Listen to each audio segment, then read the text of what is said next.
रेगडी हळदवाही जिल्हा परिषद क्षेत्रातील की मौजा मंजेगाव मचलीत श्यामनगर सिमूल तलता मक्केपल्ली चापलपाडा विकासपल्ली रेगडी माडे आमगाव पोतेपल्ली व जवळच्या अनेक गावातील नागरिकांना राज्य सरकारच्या पंचायत समितीचे वतीने घरकुल मिळालेले आहे।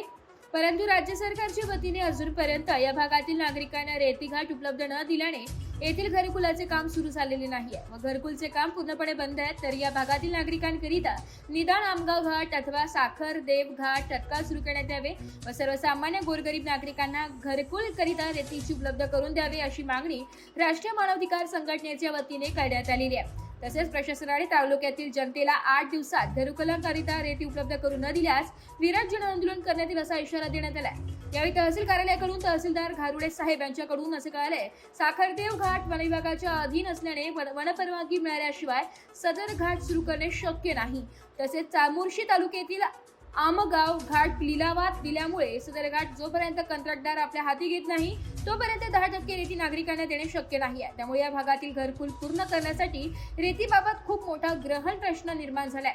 यावेळी मंजेगाव येथील अनेक नागरिकांनी तहसील कार्यालय येथे राष्ट्रीय मानवाधिकार संघटनेचे प्रदेशाध्यक्ष डॉक्टर प्रणयभाऊ खुणे यांच्या नेतृत्वात भेट घेतली आहे। यावेळी मंजेगाव येथील माजी सरपंच रमेश लेकलवार, बोंकट्टीवार पाटील, राजू सातपुते, संदीप भोवरे, पलाश घरामी, सुमेन विश्वास व राष्ट्रीय मानवाधिकार संघटनेचे जिल्हाध्यक्ष रमेश अधिकारी, संघटन नेते प्रवीण गेडा व पदाधिकारी कार्यकर्ते मोठ्या संख्येने उपस्थित होते। घोट एरियामधील मंजेगाव व त्या भागातील अनेक गावामध्ये शासनाने मोठ्या प्रमाणात घरकुल मंजूर केलेले आहेत, परंतु घरकुल मंजूर करून ते विदिन 3 महिन्यामध्ये घरकुल पूर्ण करण्याचा आदेश होता। परंतु मागील डिसेंबर महिन्यामध्ये आम्ही रेती घरकुलाकरता उपलब्ध करून देण्याकरता मान्य तहसीलदार साहेब यांना निवेदन दिलं। त्यानंतर काही तांत्रिक अडचणी आल्या तिथं रेती घाटामध्ये फॉरेस्टच्या कारणामुळे।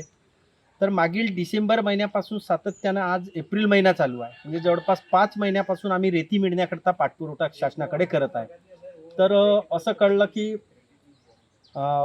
वन विभागाने काहीतरी NOC दिलेली नाही, त्यामुळे आम्हाला रेती उपलब्ध होत नाही। तर एकीकडे घरकुल शासनाने मंजूर केलेले आहे, तर वन विभाग आणि महसूल विभाग यांनी संयुक्त दोन्ही विभागांनी एकत्र येऊन या गोष्टीचा पाठपुरावा करून लाभार्थ्यांना रेती साठा उपलब्ध करून देण्यात यावा व रेती उपलब्ध करून घरकुलवाल्यांना न्याय देण्यात यावा। अन्यथा आम्ही या येणाऱ्या 8 दिवसामध्ये जर प्रशासनाने महसूल विभाग व वन विभाग यांच्या संयुक्त विद्यमाने जर रेती उपलब्ध झाली नाही तर आम्ही 9व्या दिवशी गावकरी मिळून जवळच्या घाटातून रेती मारू आणि आपले घरकुल चालू करू। एस मराठी न्यूज साठी तालुका प्रतिनिधी भीमराव बनकर, भामरागड।